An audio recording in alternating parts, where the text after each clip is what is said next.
Hello అందరికీ, welcome to Lakshmi Prasanna's kitchen. ఎలా ఉన్నారండి? బాగున్నారా? ఇవాళ మష్రూమ్ కర్రీ చేస్తున్నానండి. దానికోసం అండి ఫస్ట్ కడాయి పెట్టుకొని కొంచెం నూనె వేసుకోవాలి.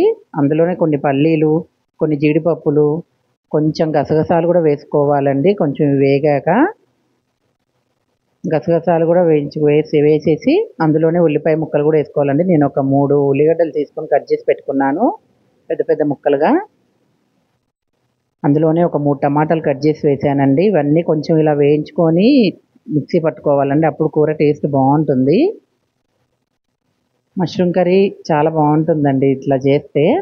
మా ఫ్రెండ్ వాళ్ళు ఇచ్చారండి మష్రూమ్స్, ఇవి నాటువి. ఇప్పుడు మనం వేయించుకున్నాయన్నీ మిక్సీ జార్లో వేసుకొని ఇలా పేస్ట్ చేసుకోవాలండి. ఇప్పుడు పేస్ట్ చేసుకున్నాక మళ్ళీ మనం ఈ మష్రూమ్స్ ఇవ్వండి శుభ్రంగా కడిగి పెట్టుకున్నాను. చిన్న చిన్నగా అయిపోయాయండి ముక్కలు ఇవి. కొంచెం కడాయి పెట్టుకొని కొంచెం నూనె వేసుకొని ఇవి లైట్గా వేయించుకోవాలండి. ఇవి క్లీన్ చేసేటప్పటికే చిన్న చిన్న ముక్కలుగా అయిపోయాయండి. నేను ఇందులోనే కొంచెం పసుపు వేస్తున్నాను, కొంచెం సాల్ట్ కూడా వేసానండి, కొంచెం ముక్కకు పడుతుంది కదా అనేసి. ఎన్ని వాటర్ వచ్చాయండి. నాటు మష్రూమ్స్ ఇవి పొలంలో తీసుకొచ్చారంట, కానీ టేస్ట్ బాగుందండి. పీసెస్ పెద్దగా ఏం కనబడలేదు కర్రీలో, కానీ అయినా టేస్ట్ బాగుంది. ఎన్ని వాటర్ వచ్చాయి చూడండి. నేను ఇప్పుడు ఆ వాటర్లో ఉండి ఇవన్నీ తీసేసుకున్నాను. వాటర్ కూడా తీసి పెట్టుకున్నానండి. ఇప్పుడు మళ్ళీ కర్రీకి కడాయి పెట్టుకొని ఆయిల్ వేసుకుందాము. నేను ఒక 3 పావులు నూనె పోసుకున్నానండి. అందులో బిర్యానీ ఆకు, కొంచెం కరివేపాకు, ఒక 5-6 పచ్చిమిర్చి కట్ చేసి వేసుకున్నానండి. ఇవి కొంచెం వేగగానే కొంచెం అల్లం వెల్లిపాయల పేస్ట్ వేసుకుందామండి. ఒక ఫుల్ స్పూన్ వేసుకున్నానండి. అందులోనే కొంచెం 1/2 స్పూన్ పసుపు. ఇవన్నీ కొంచెం వేగగానే మనం మిక్సీ పట్టుకొని పెట్టుకున్న పేస్ట్ ఉంది కదా, అది కూడా వేసుకుందామండి. ఇది పచ్చి వాసన పోయేదాకా వేయించుకోవాలండి. ఇప్పుడు మనం మిక్సీ జార్లో కొన్ని వాటర్ వేసుకొని అది కూడా వేసుకుందాం, వేస్ట్ కాకుండా. ఇది మంచిగా దగ్గర పడేలాగా ఉడికించుకోవాలండి.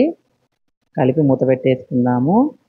చూడండి దగ్గర పడుతుంది కదా, ఇదంతా ఆయిల్ వదిలేయాలండి. అందులోనే నేను కమ్మటి పెరుగు బీట్ చేసి వేసుకున్నానండి. అందులోనే ఇప్పుడు ఒక 2 స్పూన్స్ కారం, ఒక 1.5 స్పూన్ ఉప్పు, గరం మసాలా, ధనియాల పొడి, కొత్తిమీర వేసి కలుపుకుంటున్నాను.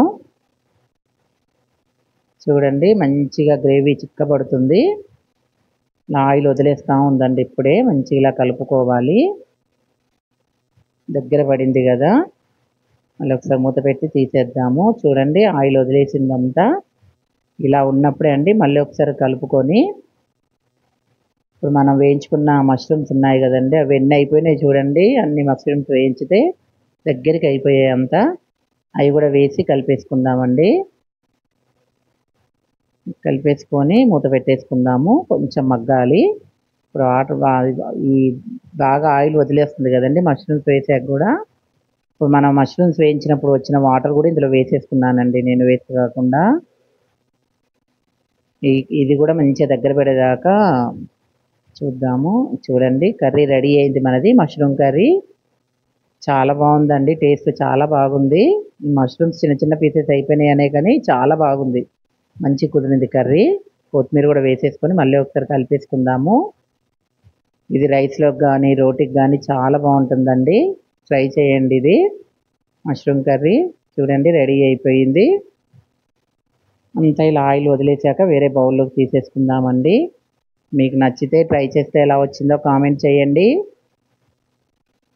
చాలా బాగా కుదిరిందండి కర్రీ. ఓకే అండి, బాయ్.